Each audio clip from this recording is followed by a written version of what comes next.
Selamat berjumpa kembali, kita akan belajar fraksi mol. Fraksi mol, masih bersama saya Roli Sianturi. Fraksi mol itu kalau didefinisikan adalah menyatakan perbandingan jumlah mol suatu zat dalam larutan dibandingkan dengan mol seluruh zat dalam larutan. Kalau kita misalkan XP adalah fraksi mol untuk pelarut, XT adalah fraksi mol terlarut, NT adalah mol zat terlarut, NP adalah mol pelarut, maka kalau kita rumuskan rumus fraksi mol adalah XT sama dengan NT per NT tambah NP. Artinya fraksi mol yang terlarut itu sama dengan banyaknya mol yang terlarut per mol total. Mol total di sini berarti mol terlarut tambah mol pelarut. Identik dengan ini, berarti kalau kita mencari rumus fraksi mol pelarut atau XP, itu sama dengan mol pelarut per mol total. Mol total itu tadi sama dengan mol pelarut tambah mol zat terlarut. Nah, dengan catatan bahwa XT tambah XP nanti kalau dijumlahkan itu sama dengan 1. Jadi kalau misalnya XT-nya adalah 0,4, maka XP-nya adalah 0,6. Catatan, bila larutannya terdapat lebih dari 2 zat, misalkan pelarutnya 1 tapi terlarutnya ada 2, maka kita mencari fraksi mol satu zat dengan rumusnya X1 atau fraksi mol zat pertama adalah N1, mol zat pertama dibagi mol keseluruhan. Mol keseluruhan berarti mol 1 tambah mol 2 tambah mol 3. Kalau nanti zatnya 4, tambahkan dengan mol keempat. Mari kita lihat contoh soal. 6 gram urea dilarutkan ke dalam 12,6 gram air. Tentukanlah fraksi mol urea dan fraksi mol air dalam larutan tersebut. Nah, untuk menjawab soal ini, kita harus pahami dulu yang mana yang terlarut, yang mana yang pelarut. Dalam soal ini, yang terlarut adalah si urea, berarti NT-nya kita buat gram per ml. Kalau kita isi berarti dia 6 per 60. 60 ini adalah jumlah dari air masing-masing dalam CONH2 2 kali. Kita bagikan maka dapatnya 0,1 mol yang terlarut.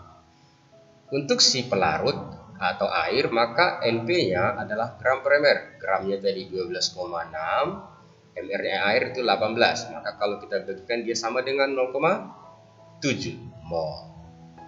Kemudian kita masukkanlah ke rumus fraksi mol yang terlarut, berarti fraksi mol si urea. Fraksi mol terlarut atau XT sama dengan mol urea per mol total. Mol urea tadi 0,1, mol total adalah 0,1 tambah 0,7. Artinya mol terlarut tambah mol pelarut. Kalau kita bagikan maka 0,1 dibagi 0,8 akan diperoleh hasilnya 0,125. Inilah fraksi mol untuk si urea. Kemudian untuk fraksi mol si air, kita buat saja langsung bahwa XT tambah XP sama dengan 1. Yang berarti XP itu adalah 1 dikurang XT. Maka kalau kita masukkan angkanya 1 kurang 0,0125, maka XP adalah 0,875. Oke, contoh kedua. Mari kita lihat.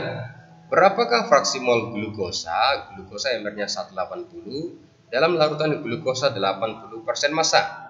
Nah, untuk soal ini kita harus pahami zaman di belajar persen massa.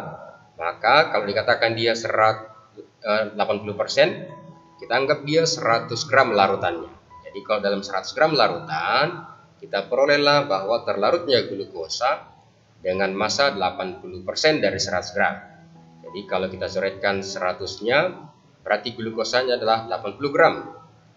Kemudian pelarutnya pasti air, berarti massa air adalah 100 dikurang 80 gram, dapatlah 20 gram. Langsung kita masukkan ke rumus fraksi mol si yang terlarut. Yang terlarut dalam hal ini ingat glukosa, maka NT-nya adalah ingat gram per ml. Kita masukkan ke rumusnya bahwa XT atau fraksi mol si glukosa sama dengan molnya. Molnya langsung saya buat di sini gram per ml.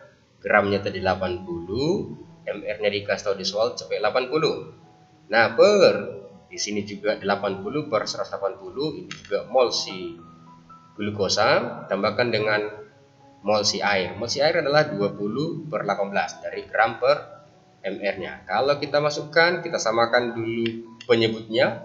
Ini 18, ini 180, kita samakan. Maka dia 80/180 per 80/180 tambah 200/180. Jadi dengan hal ini 180-nya bisa kita coretkan, maka dapat dia adalah 80/280. Dapat dia 2/7 atau 0,28. Oke. Nah, demikian pembahasan tentang fraksi mol. Di berikutnya ini saya berikan soal latihan tentang fraksi mol, ada 3 soal. Silakan kalian coba kerjakan dan jawabannya dibuat di dalam kolom komentar. Kalau ada yang tidak paham boleh ditanyakan melalui kolom komentar. Demikian video kita kali ini, kiranya bermanfaat bagi kalian semuanya.